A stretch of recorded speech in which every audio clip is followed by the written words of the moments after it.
Então, dando continuidade ao tema cabelos étnicos, hoje a doutora Lenzy falou um pouco também sobre o boom de alisamentos que tem sido reportado aqui nos Estados Unidos, e principalmente os alisamentos que se chamam Brazilian Keratin ou Brazilian Blowout, que como são mais conhecidos.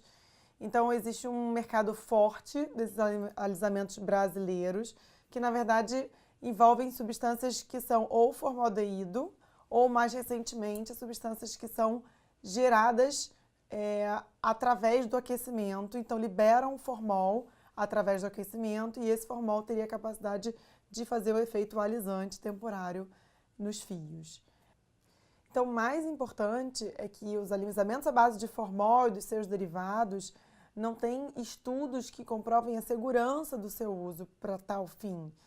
E um dos pontos mais importantes ressaltados pela doutora Lenzy é que os cabeleireiros talvez sejam o público mais exposto aos danos dessas substâncias que ficam aerosolizadas no ambiente e podem causar danos na parte das vias aéreas superiores, pulmonares e mesmo danos hematológicos graves.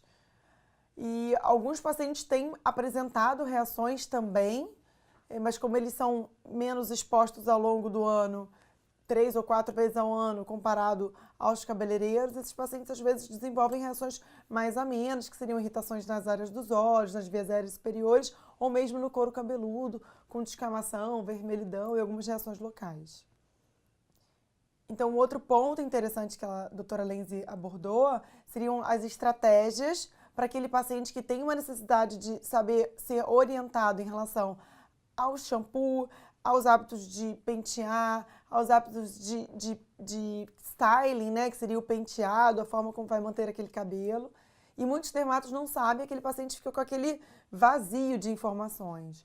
Então, uma das estratégias abordadas seria o do pre-poo, o uso do pre-poo, que seriam óleos, no intuito de melhorar tanto a dermatite seborreica, como a psoríase do couro cabeludo, bem como a fragilidade daquela haste, né, o breakage mesmo, a capacidade de quebra daquela haste, que é sempre maior do que de um cabelo caucasiano.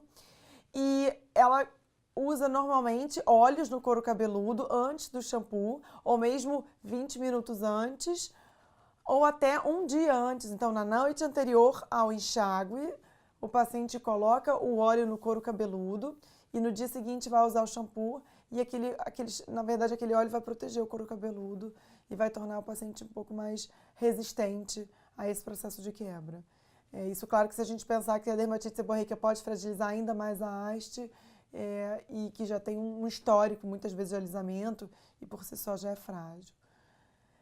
Os óleos mencionados por ela foram óleo de coco, óleo de abacate, óleo de semente de uvas ou mesmo óleo de argão. Então, um outro ponto interessante foi naquelas pacientes que realizam o co-wash, né, que é a substituição do shampoo pelo condicionador, que essas pacientes, pelo menos 1 ou 2 vezes por mês, lavem os cabelos com os shampoos. Isso seria interessante no intuito de melhorar a limpeza do couro cabeludo e dos resíduos do fio daquele paciente.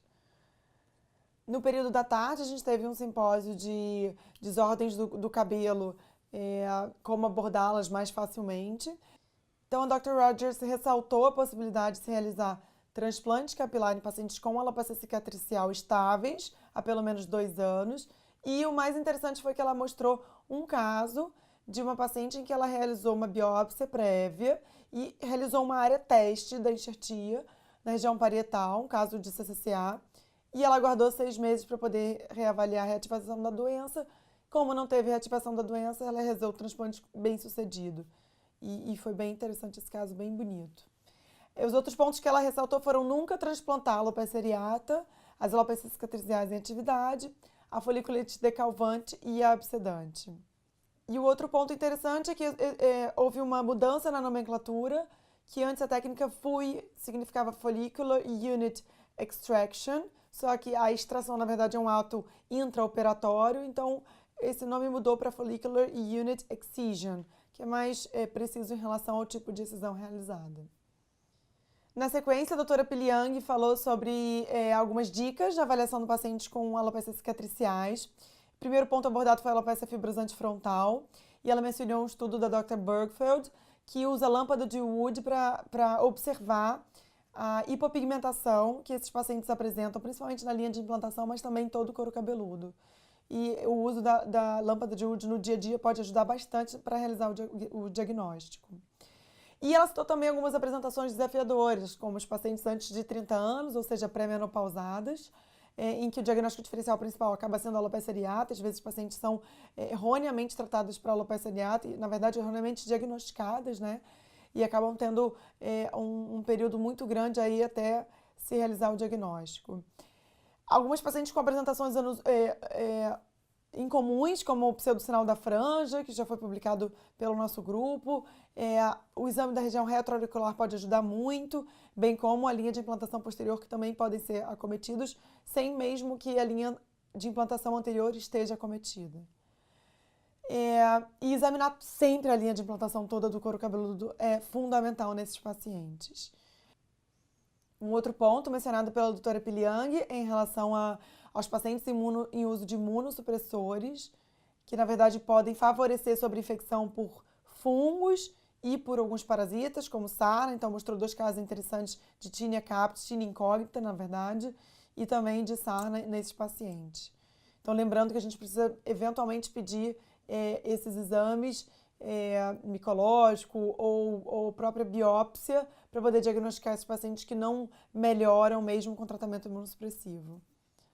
E lembrando ainda que uma das queixas principais dos pacientes com fibrosante frontal é a queixa de pele envelhecida. Então, o paciente chega falando que a pele está com um aspecto diferente e a gente precisa lembrar que as pápulas faciais, que são muito comuns nessa doença, acompanhando a doença do couro cabeludo, elas tornam o paciente com um aspecto mais envelhecido.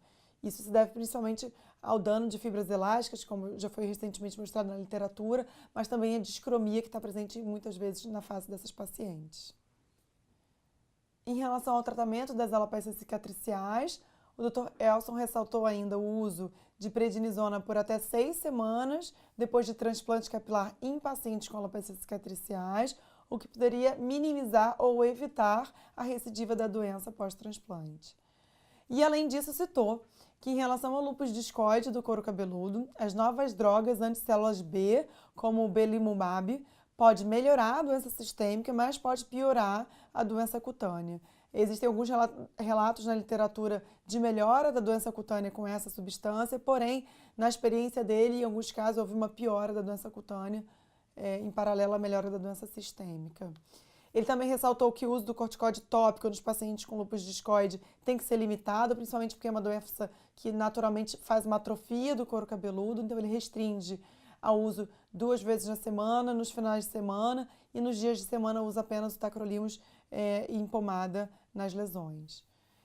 Além disso, ele referiu que o Excimer laser, que é muito usado no líquido plano pilar, nessa doença pode reativar a doença, então que a gente evite o uso do Excimer laser nessa doença.